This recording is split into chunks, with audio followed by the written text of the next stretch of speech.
Hello everyone, welcome to my channel Botany Vibes. In today's video we are going to see the tricks of CSIR UGC NET Life Science Examination कि क्या क्या tricks को हम लोगों को exam के पहले यूज़ करना चाहिए ताकि हम पार्ट सी के क्वेश्चन ज़्यादा अच्छे से सॉल्व कर सकें, ज़्यादा केयरफुली सॉल्व कर सकें ताकि हमारी कम से कम नेगेटिव मार्किंग हो। तो पहली चीज़ आप लोगों को अभी तक तो ये पता होगा कि हमारा जो एग्ज़ाम है वो 28 जुलाई को होने वाला है, राइट। और let's see exam happen in 1 shift और 2 शिफ्ट। बट आपको बेसिक मैं ये लेके चल रही हूँ कि आपको बेसिक पता होगा CSIR नेट के एग्ज़ाम से रिलेटेड और पार्ट सी में कैसे क्वेश्चन पूछे जाते हैं और कितने क्वेश्चन पूछे जाते हैं आपको ये पता होगा। 70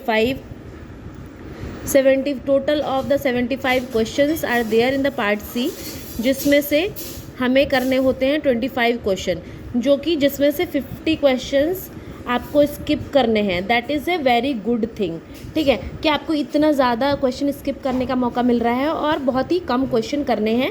25 क्वेश्चन मात्र ही करने हैं आपको एग्ज़ाम को क्वालिफाई करने के लिए। मतलब आप ऐसा नहीं है कि 25 ही करने हैं, आप 21 भी कर सकते हो, 22 भी कर सकते हो, वो डिपेंड करता है आपकी नॉलेज के ऊपर और आपकी क्वेश्चन सॉल्विंग के ऊपर, राइट। तो सबसे पहले जान लेते हैं कि किस टाइप के क्वेश्चन पूछे जाते हैं एग्ज़ाम में पार्ट सी में। एक तो यहाँ इसमें पूछे जाते हैं एनालिटिकल क्वेश्चंस पूछेंगे आपसे, कंसेप्ट बेस्ड क्वेश्चन पूछेंगे।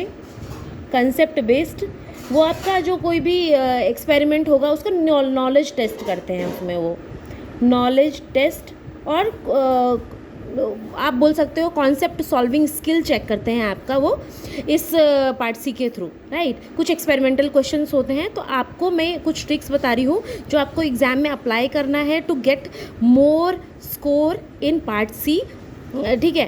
पहली चीज़ जो पहला हमारा ट्रिक है वो है, ट्रिक क्या बोलो कि मतलब मैं आपको एक पैटर्न बता रही हूँ कैसे क्वेश्चन सॉल्व करना है एग्ज़ाम में। तो जो पहली चीज़ है, आपको एग्ज़ाम जो पेपर जो स्टार्ट करना है वो पार्ट सी से स्टार्ट करना है, राइट। और पार्ट सी में भी कहाँ से स्टार्ट करना है, पार्ट सी में भी पीछे से स्टार्ट करना है आपको क्वेश्चन करना, राइट। दूसरा जो आपको फॉलो करना है वो आपको ज़्यादा टाइम इन्वेस्ट नहीं करना है किसी भी क्वेश्चन में।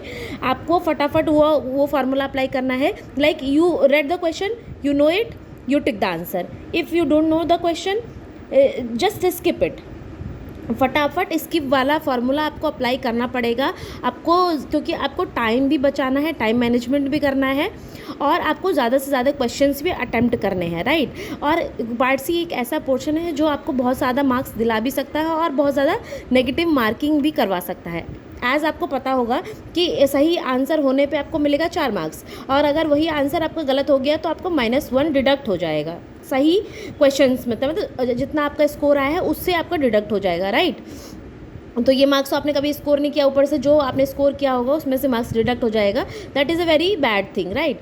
तो आपको लास्ट से क्वेश्चन अटेम्प्ट करना स्टार्ट करना है। आपको फटाफट स्किप करके 25 क्वेश्चन चूज़ करने हैं, बेस्ट 25 क्वेश्चंस चूज़ करने हैं आपको एग्ज़ाम में, जो आपको सही क्वेश्चंस, जो आपको 100% कन्फर्म हो कि ये आंसर हमारा ठीक है, राइट। रैंडम थर्ड चीज़ आपको जो अवॉइड करनी है रैंडम गेस करना, राइट। बिल्कुल ही गेस करने पे विश्वास मत करिए, क्योंकि एग्ज़ाम में पार्ट सी में अगर आप गेस करेंगे तो नेगेटिव मार्किंग के चांसेस ज़्यादा बढ़ जाएंगे और आपकी स्कोर जो है वो कुल मिला के कम हो जाएगा, आपका जो परसेंटाइल है वो कम हो जाएगा और आपका जो रैंक होगा वो बढ़ जाएगा, राइट। तो आप जब क्वेश्चन आप पढ़ रहे हैं तो आप, और मैं प्रेफर करती हूँ वैसे क्वेश्चंस करना जैसे फिलिंग द ब्लैंक्स क्वेश्चन हो गया या फिर डायग्रामेटिक कुछ दे रखा है उससे आंसर्स निकालना, तो वो क्वेश्चन ईजी होते हैं, उन क्वेश्चन को आप लोग चूज़ कर सकते हो। तो जैसे कि फिलिंग द ब्लैंक्स वाले क्वेश्चंस आप चूज़ कर सकते हो, मैच वाले क्वेश्चंस आप चूज़ कर सकते हो। ऐसे क्वेश्चन आपको चूज़ करने हैं एग्ज़ाम में, राइट। उसके बाद जब आपको उसके बाद भी लगे कि आपके पूरे 25 क्वेश्चन नहीं बने हैं और आप और भी क्वेश्चन सॉल्व करना चाहते हैं, तो मैं आपको ऐसा बताऊंगी कि आप एक्सपेरिमेंटल क्वेश्चन पे जाइए। वहाँ पे कुछ 4-5 क्वेश्चन आपको आराम से मिल जाएंगे जो ईजी होंगे। 4 to 5 question you will get easy questions in part C, जो आप आराम से क्वेश्चंस को रीड करके ही उसका आंसर निकाल सकते हैं, तो आराम से आपको ऐसे क्वेश्चंस मिल जाएंगे उसमें, तो आप उस पर फोकस करिएगा। और एक बार अगर आपने पूरा पेपर सॉल्व कर लिया है तो एक बार ज़रूर उस पेपर को रिवाइज़ करिए, देखिए कि आपने सही आंसर टिक किया है कि नहीं किया है। कई बार CBT मोड में हम लोग सोचते हैं कि हमने बी का आंसर टिक किया है बट हमने सी कर दिया होता है, तो ये भी बहुत बड़ी एक गलती हो जाती है। ये मेरे साथ भी हो चुका है, इसलिए मैं बता रही हूँ, ठीक है। तो आज की वीडियो में इतना ही। अगर आपको कोई भी डाउट हो एग्ज़ाम से रिलेटेड तो आप कमेंट सेक्शन में पूछ सकते हो। Thank you so much guys.